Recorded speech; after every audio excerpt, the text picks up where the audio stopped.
Hello friends, C S Utkarsh this side. तो अभी हमने पिछले वीडियो में प्रियम्बल के बारे में जाना था, हर एक वर्ड्स के बारे में जाना था। उसकी हमने एक तरीके से हिंदी इंग्लिश टाइप की थी कि प्रियम्बल क्या है, पर्पस क्या है उसका, एंड उस डिफरेंट डिफरेंट पर्सन्स के बारे में उसकी ओपिनियन क्या थी, हमने वो लोग सब जाना था। अगर आपने वो वीडियो नहीं देखा है तो मैं आपसे सबसे पहले रिक्वेस्ट करूँगा उस वीडियो को देखिए। उसके बाद हम आपको इसकी जो एनालिसिस है वर्ड बाय वर्ड वो हम करेंगे, तो आपको और क्लैरिटी के साथ उसको समझने में आसानी होगी। चलिए, तो एनालिसिस बोल सकते हैं इसको, एक्सप्लेनेशन। तो सबसे पहले मैं शुरुआत करूँगा, जैसे आप ये देख रहे हैं we the people of India से लेकर give to ourselves this constitution. मतलब ये आपने देखा, अगर नोटिस किया हो तो ये एक वाक्य में ही हमारा जो प्रियम्बल है पूरा इन्होंने इनकॉर्पोरेट किया हुआ है। इसका क्या मतलब हुआ कि पूरे शुरू से लेकर एंड तक एक वाक्य में हमारा पूरा प्रियम्बल डिफाइंड है। तो आप महसूस कर सकते हैं कि ये कितना चुनौतीपूर्ण रहा होगा एक ही वाक्य में सब कुछ समेटना। तो मतलब आप इसको हिंदी में इस तरीके से समझ सकते हैं कि भाई एक माला में डिफरेंट डिफरेंट फूल हैं जिसको हमने शब्दों के माध्यम से उसको पिरोया है। ठीक है, तो अब हम वर्ड बाय वर्ड एनालिसिस करते हैं। सबसे पहले हम we the people of India, मतलब हम भारत के लोग। ठीक है, आपने अब इसमें नोटिस किया हो तो लिखा है यहाँ पर इंडिया, यहाँ पर स्टेट नहीं है कि we the people of state, नहीं। हम जो रिकग्नाइज़ करता है कॉन्स्टिट्यूशन हमारे को इंडिया को रिकग्नाइज़ करता है, पूरे भारत को, नेशन को।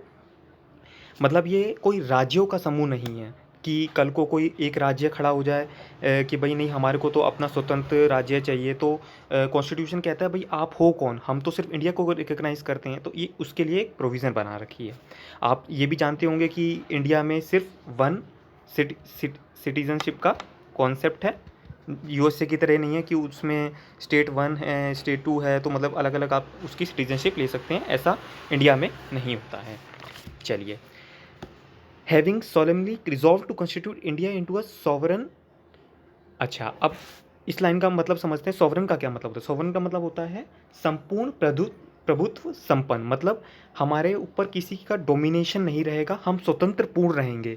हमारे को अगर अपने कोई इंटरनल अफेयर्स मैनेज करने हैं, हमारे को अपने कोई एक्सटर्नल अफेयर्स मैनेज करने हैं, तो हमारे को कोई बताएगा नहीं किसी के इंटरफेरेंस की, किसी के इंस्ट्रक्शन की हमारे को ज़रूरत नहीं है। इंडिया खुद उसको चीज़ों को डिसाइड कर सकता है। ठीक है, चलिए उसके बाद socialist secular democratic Republic. Socialist का क्या मतलब होता है? समाजवाद। मतलब हमारे को वेलफेयर ऑफ द कंट्री देखना है। ठीक है ना, कोई मतलब वेलफेयर ऑफ द स्टेट या वेलफेयर ऑफ द इंडिविजुअल की बात नहीं कर रहे हैं, welfare of the country, nation की बात कर रहे हैं। ठीक है, सेकुलर, सेकुलर का क्या मतलब होता है? सेकुलर का मतलब पंथ निरपेक्ष। अब आप जानते हैं कि सेकुलर का, अगर आप जैसे इसकी हिंदी में देखेंगे, आप नेट पे अगर डिस्कस सर्च करना चाहेंगे कर सकते हैं, बट मैं आपको बता रहा हूँ वहाँ पर धर्म निरपेक्ष की बात नहीं करता, पंथ निरपेक्ष की बात करता है। जैसे आपने कुछ पंथ का मतलब होता है संप्रदाय, जैसे आपने सुना होगा कबीरपंथी हुए हैं, हिंदुइज्म हुए हैं, सिखिज्म हुए हैं, जैनिज्म, बुद्धिज्म। जैसे जैनिज्म में दिगंबर, श्वेतंबर, ठीक है ना। ऐसी इस्लाम में भी शिया सुन्नी। तो ये सब क्या होते हैं? ये हमारे एक तरीके से सांप्रदाय हैं, पंथ हैं। ठीक है, तो अब आप कह सकते हैं कि भाई पंथ यूज़ किया है, धर्मनिरपेक्ष क्यों यूज़ किया, तो इसका मतलब क्या है? हमारा जो भारत है वो तो नास्तिक देश हो गया, धर्म को ही नहीं मानता। तो इसका मतलब ये नहीं है कि हम भारत जो देश है वो धर्म को नहीं मानता। बस ये कहने का तात्पर्य है कि हर एक राष्ट्र का धर्म नहीं है। ठीक है ना, हम सभी को समान दृष्टि से देखता है हमारा कॉन्स्टिट्यूशन प्रियम्बल। ठीक है, चलिए आगे चलते हैं। अब वर्ड आता है क्या? Democratic Republic. डेमोक्रेटिक रिपब्लिक मतलब लोकतांत्रिक, जिसमें कहा जाता है कि जो भी सर्वोच्च पद है, सर्वोच्च पद किसका है आप जानते हैं? प्रेसिडेंट का। तो जो भी प्रेसिडेंट का अपॉइंटमेंट होगा वो वंशागत नहीं होगा। ठीक है ना, कि भाई पहले क्या होता था, जैसे ये राजा है उसका बेटा बनेगा, फिर उसका बेटा बनेगा। जो भी सर्वोच्च पद है वो प्रेसिडेंट का जो भी है वो वंशागत नहीं चलेगा, वो निर्वाचित होगा, मतलब उनको इलेक्ट किया जाएगा। ठीक है ना, जैसे जानते हैं आप कि डेमोक्रेटिक रिपब्लिक मतलब for the people, by the people, of the people, आपने ये वर्ड सुने होंगे। तो ये इसके बारे में बताता है। फिर आ जाते हैं हम जस्टिस। जस्टिस का मतलब क्या होता है? न्याय। अब आप ये कहीं जगह देखेंगे, सोशल, इकोनॉमिक एंड पॉलिटिकल। मतलब जस्टिस सिर्फ जस्टिस नहीं कि बस न्याय दे दो, कैसा भी न्याय दे दो। न्याय कैसा? मतलब ठीक है ना। तो न्याय सामाजिक होना चाहिए, न्याय आर्थिक होना चाहिए, और न्याय जो न्याय है आपका वो राजनीतिक होना चाहिए, ठीक है ना। और आप ये जो वर्ड्स हैं ना, सोशल, इकोनॉमिक एंड पॉलिटिकल, ये आप काफ़ी जगह ये मतलब काफ़ी फैले हुए हैं, अभी हम आगे भी डिस्कस करेंगे, तो इनका जो रेलेवेंस है वो आगे भी आता है। और मैं आपके लिए आगे मेरे मन में है, और कुछ स्टूडेंट्स ने भी रिक्वेस्ट किया है कि आप सर फंडामेंटल राइट्स के ऊपर भी कुछ वीडियोस लेके आइए, तो मैं जैसे ही मुझे थोड़ा सा टाइम मिलता है मैं आपके लिए वो भी लेकर आऊँगा सीरीज़ फंडामेंटल राइट्स की। अभी मैं प्रियम्बल से आपके लिए शुरुआत करता हूँ, बिकॉज अगर आप प्रियम्बल नहीं समझेंगे तो फिर आपको आगे का स्ट्रक्चर, मेरा ये मानना है, आप वो नहीं क्लियर कर पाएंगे, ठीक है। चलिए आगे चलते हैं। जस्टिस हमारा हो गया। लिबर्टी, लिबर्टी का क्या मतलब होता है? स्वतंत्रता। स्वतंत्रता किस चीज़ की? विचार की, अभिव्यक्ति की, अभिव्यक्ति मतलब प्रेस की, ठीक है ना। विश्वास विश्वास बिलीफ की, फेथ धर्म की, एंड वर्शिप उपासना की, ठीक है ना। तो इक्वलिटी की बात करते हैं। इक्वलिटी मतलब समानता। समानता जैसे मतलब कि मैं जहाँ चाहूँ वहाँ मुझे रोज़गार मिल सके, ठीक है ना। अगर जैसे आपने देखा होगा कि भाई मैन एंड वीमेन, तो इन दोनों को इक्वल वेजेस मिलनी चाहिए, जिसके लिए हमने एक इक्वल रेमुनेशन एक्ट भी लागू कर रखा है। तो वो किसके अंडर में आया? वो एक तरीके से कॉन्स्टिट्यूशन ने उसको अलाउ किया, तब जाकर हम ये चीज़ें प्रोविज़न ला पाए। क्यों?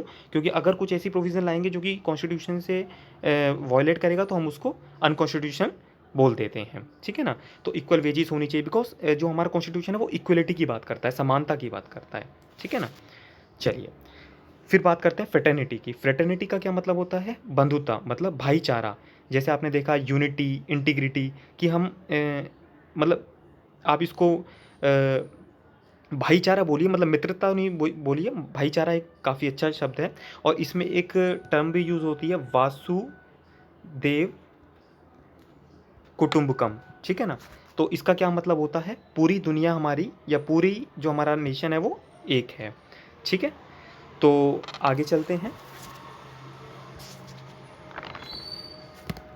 Fraternity assuring the dignity. Dignity का मतलब मैंने आपको पहले भी डिस्कस किया था, गरिमा of the individual, and unity and integrity मतलब हमारे को एकता एवं अखंडता ऑफ द नेशन, मतलब अपनी कंट्री की एकता और अखंडता को एश्योर करना है, प्रोटेक्ट करना है, ठीक है ना, with dignity of the individual. देखिए हर एक पर्सन की अपनी डिग्निटी होती है। जैसे आप स्वीपर ले लीजिए, या कोई ऑटो चालक है, या कोई कलेक्टर है, तो सब अपने लिए रिस्पेक्ट, सब अपने लिए वो चाहते हैं।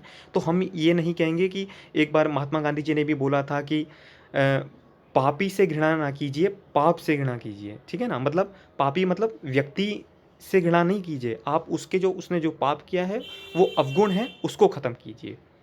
तो ठीक है फ्रेंड्स, होप बहुत अच्छा लगा होगा आपको वीडियो। आपका मुझे इसी तरह सपोर्ट मिलता रहता है, मुझे बहुत अच्छा लगता है।